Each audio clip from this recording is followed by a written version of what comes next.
Welcome to 6th grade math. Add a row to the end of each of the data tables below and then add the totals. So we're going to add a row and we're going to add them up. And this is pretty self-explanatory. And then this data table, we're going to add a row and total them. All we're doing is adding up each column. Same here. And the last one we're going to do is right here. Mini-Lab, consider the set of paper clips shown. Compare the number of blue paper clips to the number of red paper clips. Use the word more and then using the word times. So there are 1, 2, 3, 4, 5, 6 blue, and there are 2 red. So there are 4 more blue paper clips than red paper clips. And there are 3 times as many blue paper clips as red ones. If we put 6 over 2 and we reduce that down to a unit rate, we'll get 3 over 1, so it's 3 to 1. Compare the number of red paper clips to the number of blue paper clips using the word less and then using a fraction. So we have 2 red and 6 blue. So there are 4 less red paper clips than blue paper clips. And the number of red paper clips is 1/3 the number of blue paper clips, because we would put 2 over 6 for the fraction. And if we simplify that by the greatest common factor of 2, we get 1/3. There are many different ways to compare amounts or quantities. Ratios, a comparison of 2 quantities by division. Ratio of 2 red paper clips to 6 blue paper clips can be written in 3 ways. 2 to 6, 2 to 6, or 2 over 6, or 2 to 6, or 2, 6. As with fractions, ratios are often expressed in simpler form. Write a ratio in simplest form. Write the ratio in simplest form that compares the number of red paper clips to the number of red paper clips in the Mini-Lab, then explain its meaning. So if we broke up the two, so if we have red paper clips, 2 over 6 blue paper clips, and if we divide out the greatest common factor, 2, we get 1/3. Notice in our picture, we've separated the big picture of 2 red and 6 blue into 2 groups of 1 red and 3 blue. And the ratio of red to blue paper clips is 1/3, 1 to 3, or 1 to 3. This means that for every 1 red paper clip, there are 3 blue paper clips.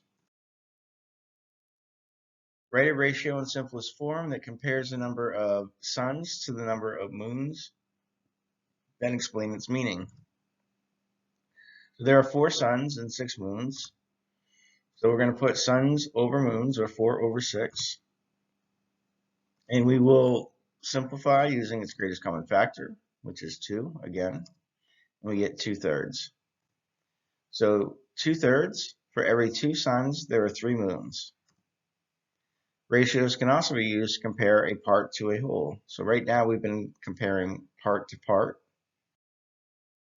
Scaffolding questions. What fraction represents what part the footballs represent in relation to all of the balls? So there are 3 footballs and there are 7 total balls. So the ratio of footballs to all of the balls would be 3 to 7. What fraction represents what part of the soccer balls represent in relation to all of the balls? So the soccer balls this time to all the balls.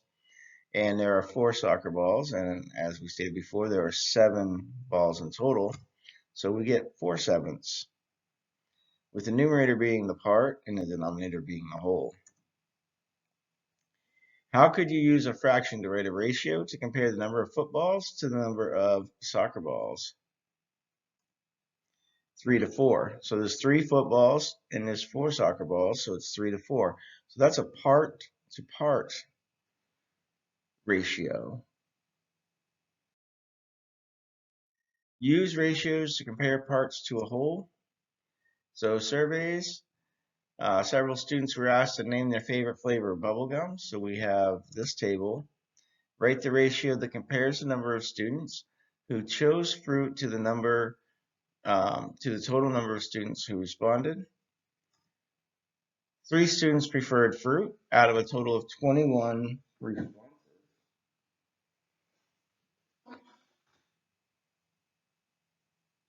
So the 21 we got earlier when we added up on the first slide. So 9 plus 8 plus 3 plus 1 equals 21. And if we put the 3 fruit over the total 21 responses, we get 3 over 21. And if we divide out the greatest common factor of 3, we get 1/7. The ratio of the number of students who chose fruit to the number of responses is 1/7. Can also be stated as 1 to 7, 1 out of 7, or 1 to 7. Analyzing the ratio tells us that 1 out of every 7 students preferred fruit-flavored gum.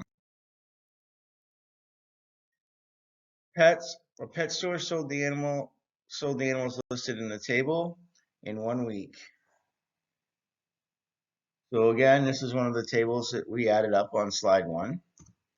What was the ratio of cats to pets sold this week? Then explain its meaning. So cats to pets. So in order to find the pets, we have to add up all of the animals sold. And if we do that, as we saw in the first slide, we get 36. And then we have cats sold, 8, and the total is 36. So we have 8 cats sold in relation to the 36 total pets sold. And if we simplify using the greatest common factor of 4, we get 2/9. Ratio of the number of cats sold to the total number of pets sold is 2/9. Can also be stated as 2 to 9, 2 out of 9, or 2/9. Analyzing the ratio tells us that 2 out of every 9 pets sold were cats. Rate is a ratio comparing 2 quantities with different kinds of units.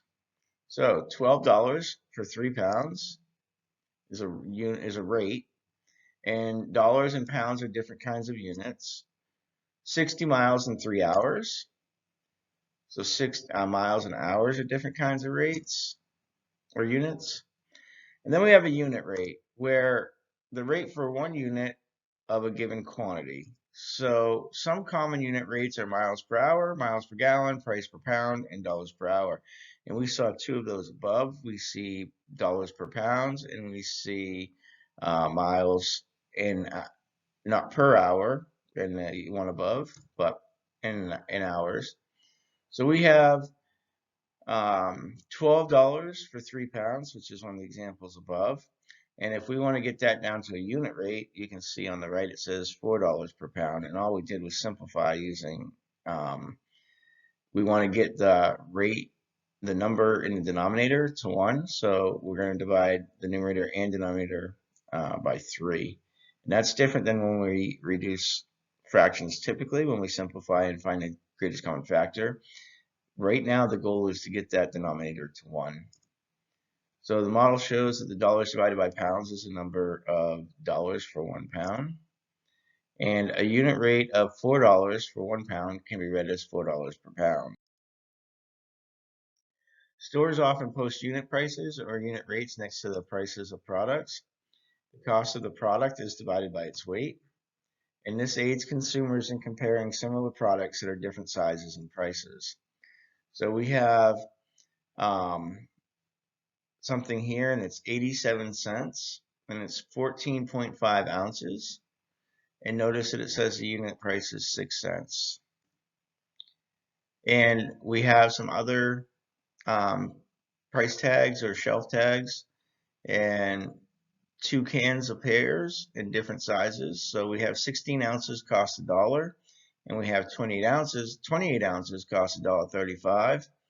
And we don't know which one's the better price until we divide and find out that the unit price or price per ounce is 4 cents on the can that costs $1.35. So even though it costs more money, it's a better deal per ounce. When written as a fraction, a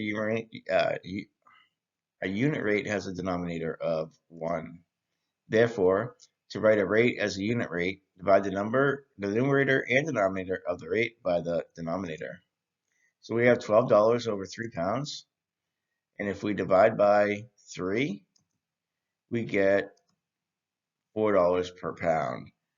And remember, we're trying to get the denominator to 1. Find a unit rate. Use the information at the right to find how many miles an Australian dragonfly can fly per hour. So it says the world's fastest insect is an Australian dragonfly. It would take an Australian dragonfly 4 hours to fly 144 miles. Write the rate that compares the number of miles to the number of hours. So it's 144 miles in 4 hours.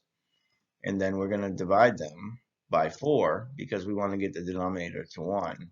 So it's 36 miles per hour. So an Australian dragonfly can fly about 36 miles per hour. Check your progress, a water park. For Carolina's birthday, her mother took her and 4 friends to a water park. Carolina's mom paid $40 for 5 student tickets. What was the price for 1 student ticket? So we know it was $40 and she bought 5. So we'll put $40 over 5 tickets and we'll divide the numerator and denominator by 5 because we want to get the denominator to 1. And we get $8 per ticket. 1 student ticket costs $8. Additional examples, recreation. Write the ratio in the simplest form that compares the number of scooters to the number of unicycles, then explain its meaning. So we need to add up the scooters. I see 4, and then I see 10 unicycles. So we are going to put the scooters over unicycles, so it's a part to part. So 4 over 10, or 4 to 10. And then if we divide by the greatest common factor of 2, we'll get 2/5. So there are 2/5, or for every 2 scooters, there are 5 unicycles. Additional examples, books. Several students were asked to name their favorite kind of book. Write the ratio that compares the number of students who chose fantasy books to the total number of students who responded. And you'll notice that this was also one of our tables from the first slide. And we had added it up there. So we had 25 total responses. And there are 5 fantasy. So we're going to divide by the greatest common factor of 5. And we get 1 over 5, or 1 out of every 5 responses chose fantasy. Additional examples, find the cost per ounce of a 16-ounce jar of salsa that costs $2.88. So we have $2.98 over 16 ounces, and it's the cost over the ounces because we want to find out how much it costs per ounce. So if we divide the denominator by 16 so that we get it to 1, we also have to divide the numerator by 16. And if we do that, we get 18 cents per ounce. 18 cents. So this also costs 18 cents per ounce. Okay, there is your homework. Head on over to Google Classrooms to enter your answers, and I will see you in class. Thank you.